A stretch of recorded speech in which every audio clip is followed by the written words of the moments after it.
What's up mga tropa? Nandito tayo ngayon sa Music Manila 2025. Yes. At alam nyo ba kung sino nakita ko? Nakausap ko ngayon si Sir Ace Vidanes. Ngayon, kung familiar kayo sa last year na Kwentong Kevlar event natin, si Sir Ace Vidanes ang isa sa mga lucky winners natin na ating napili at nagbigay inspiration sa ating mga Kevlar users.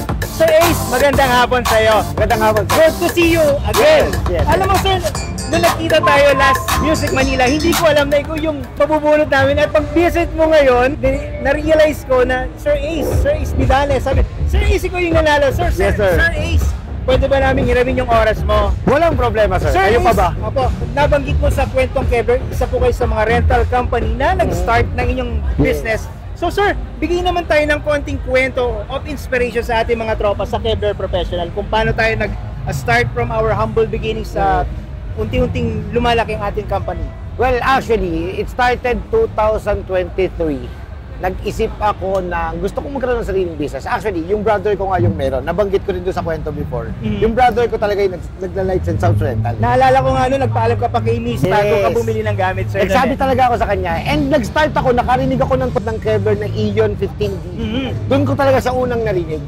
Sir. Tapos hanggang sasabi ko, hindi, mag-open up ako ng business. Then we both decided nga ng misis ko. Yes, sir. So, nag-purchase kami. Actually, ang unang pinurchase ko is JLX 15D, dalawa, JLX 8D, dalawa, KRX na 18. Yes, sir.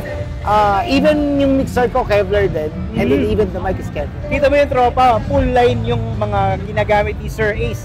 It's puro Kevlar. So, Sir Ace, natutuwa naman kami kasi yung typical na, siyempre, pagkalalaki, macho, bibili, kumbaga laspag-laspag ng pera. Pero si Sir Ace, nagpaalam mo na sa ating Commander-in-Chief kay Madam. So, sir, ano naman yung pwede nating maibigay na tip and then words of inspiration sa mga gusto nang mag-start ng humble beginning ng kanilang rental company tulad ng mga nanonood or nagsusubaybay sa atin sa Kevlar? Yes, para sa akin kasi, gusto ko, once na nag-start ka ng isang business, like yung sounds and lights rental, or sounds rental, dapat, isang brand ka lang.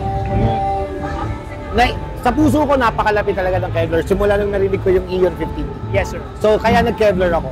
And then, right after, hindi ko tumingin sa kahit anong brand.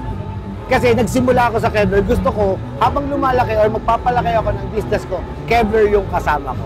Kita mo mga tropa, si Sir Ace, napaka-loyal hindi lang sa kanyang wife, napaka-loyal din sa Kevlar Professional. Kung mo, hindi na siya tumingin sa ibang brand, Kevlar lang. Kaya Sir Ace, maraming salamat po. Isa kang malaking tulong din sa brand ng Kevlar. Kasi kung wala si Sir Ace, mga tropa, hindi na malalaman ng ating mga tropa from, syempre, sa bawat sulok ng Pilipinas, sir.